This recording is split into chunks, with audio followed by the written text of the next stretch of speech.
Good morning. Welcome to my studio. Well, my pretend studio. This is actually my kitchen. Today I have a larger piece that I am going to show you how to antique the silver. Now, I painted this with One Step Black, and then I went and used cracked patina, went back with another coat of One Step Black, and I textured the surface. And then I did the silver gild, and I added it to the bottom and all around the top and a couple little accents. But I've decided that it isn't quite there yet. I want the silver to look antiqued. Right now it just looks too new to me. So I'm going to show you how we can take it from just doing the silver, rubbing it back. I did use light and dark wax, but now I'm going to remove the wax and continue to antique it with a glaze. Here is a sample of what I mean by changing the color a bit. See how this silver has the glaze on it? And so it has taken it down to a much softer, not so new and harsh, bright silver. So this is what I'm going to be doing to all this trim. So let's get started. I will turn the camera down all the way so that you can see the whole piece, and I will try and get a little closer so you can also see it a little more up close. Okay, so here is what I'm going to be doing to it. It looks quite a bit more golden, but it still reads silver when you see the piece as a whole. Before I get started, I am going to use my clean slate. This is a liquid that you use to clean off the surface of any piece that you are working on. Because I've already waxed this, I do want to get all the wax off so that my stain will adhere to this beautifully. So you always use clean slate. Just get a rag, wipe it well. And as I remove the wax from my piece, I would like to introduce myself. I am Mary Corrado from Mary Corrado Interiors in Portland, Oregon. And I would love it if you guys came on and told us where you were from. And if you share this video with 3 friends, your name will go into a drawing to win your own Amy Howard product.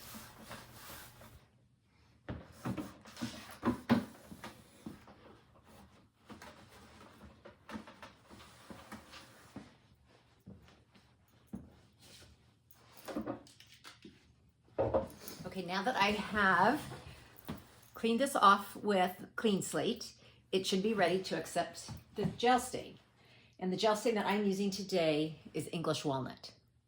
I am going to apply this English walnut carefully to where the silver is, and I'm just going to brush it on.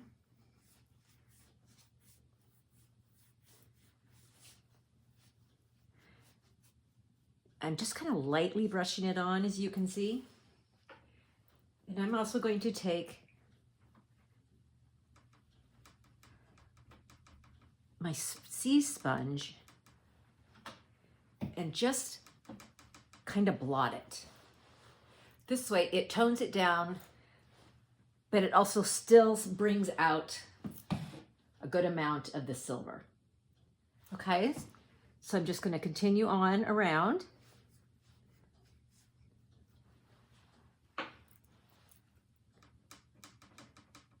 And blot it off. You can use a rag to take some off. Let's see, are we able to see that?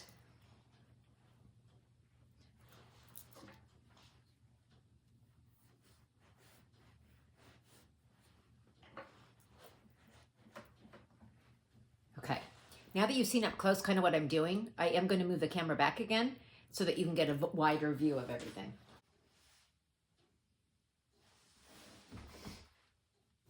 So as you can see, I just continue on the piece, keep adding the gel stain on all of the silver gilding. I brush it on with the foam brush, and I remove with the moistened sea sponge. Now you can rinse your sea sponge as you work. It's best to keep it clean so that you are not just adding more where you want to be removing.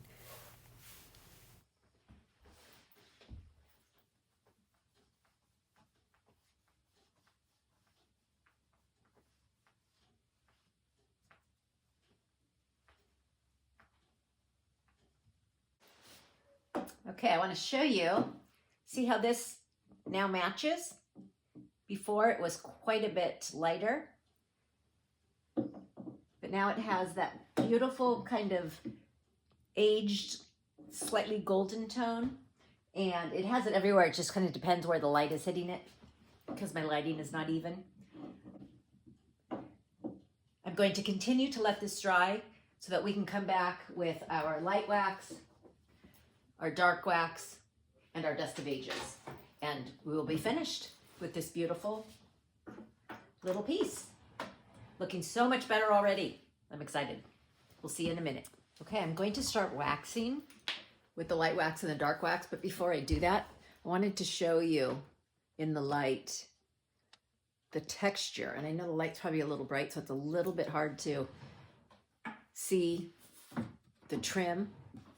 But I just want to show you the texture when you work with cracked patina. It just leaves this really lovely, not a perfectly smooth finish. And it just adds so much character to a piece, especially something like this.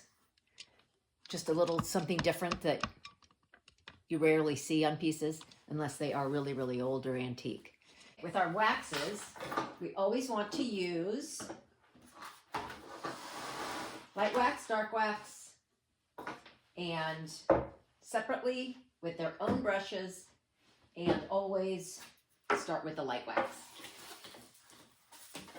I've got these handy pieces of cardboard from Amy Howard that come with all the goodies in the mail. So I've got my two brushes. I'm going to start with the light wax. You need cardboard so that you can offload once you've loaded up your brush. So load up your chippy brush, offload it onto your cardboard. And now we are going to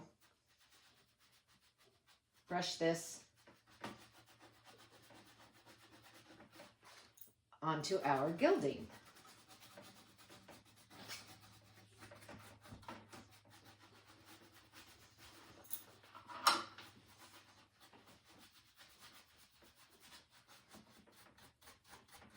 Now you don't want to overload.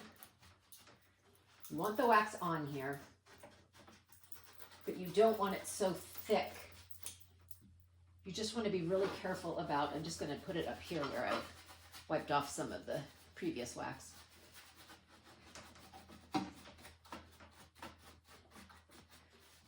You want it on here, and you will definitely feel it, but just be careful of adding way too much.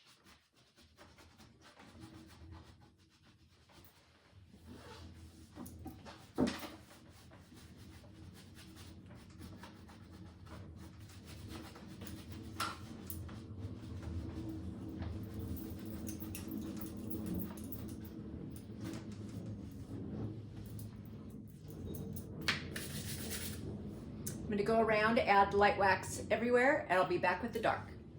Okay, I'm now adding my dust of ages. I've been very liberal with it. We are applying it everywhere. Don't be afraid to apply it. We will be buffing back, and it will give it an extra patina with the wax that just adds a really nice, more antiqued look even. So don't be afraid of it. I'll start with the top and the front, and then I'll show you how to buff it out. I did apply the dark wax before the dust. I just realized my camera was off for that process. So just be careful with the dark, apply it to the edges, and just use it sparingly. We are going to start buffing this very well, like we are buffing a shoe, just in a hit drag motion. So you see a lot of this leaves, but it also leaves a beautiful sheen to the piece.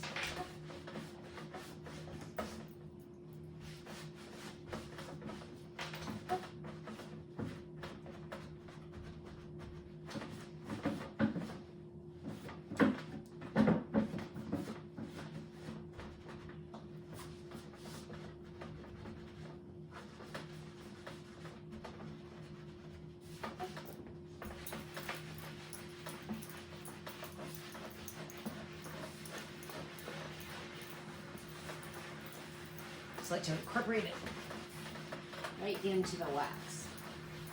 As I am buffing this table, it is obvious that it is quite wobbly. This table is one of the older Bombay company's classic, yet outdated now with the stain color that it was. So this is one of the examples of being able to take an old piece that most people would probably just want to throw away, but with a little bit of elbow grease, Amy Howard's paints, waxes, finishes, you can create a beautiful reproduction antique that is far, far nicer and far more updated, you might say, than it was before.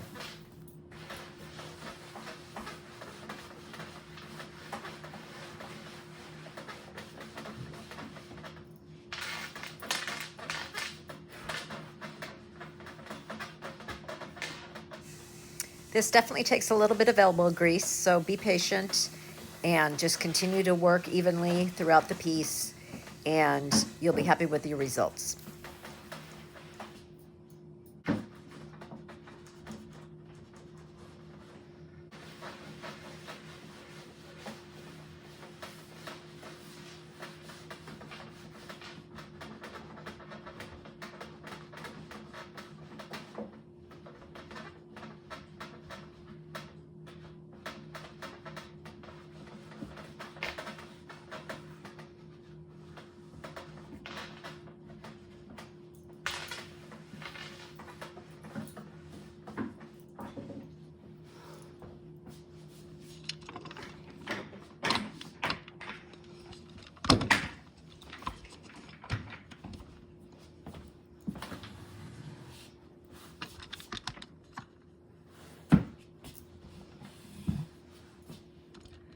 Now, can you see how this adds a little more patina? It gets down into the crevices. It's just makes it feel that much more aged and authentic. And let me lift. Show you the top. Much, much more antiqued, much prettier, and much more authentic.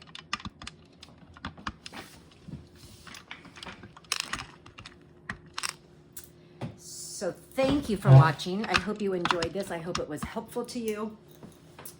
How to take new silver gilding, using it on a piece of furniture, but then rubbing it back, antiquing it with glaze, and using light wax, dark wax, dust of ages, and really giving it an authentically aged and beautiful finish. Sorry for all the glare, but thank you so much for watching, and I hope to see you next time. Thank you so much. Bye-bye.